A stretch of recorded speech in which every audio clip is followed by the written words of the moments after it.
Hi everyone, in this video, we will show you how to check if someone deactivated an Instagram account. I took a screenshot of an account that seems to be deactivated.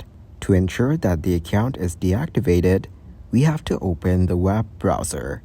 Search Instagram and write the account's username after it. Make sure that the username is correct and enter. It will show your account's Instagram links and tap on the first provided link. It will take you to the account on Instagram which seems deactivated. If there are no posts available and you are not able to see the profile picture, it might be possible that the person has deactivated their account.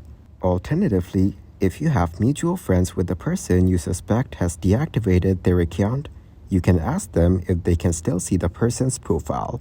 Thanks for watching, like the video, and subscribe to the channel for more content like this.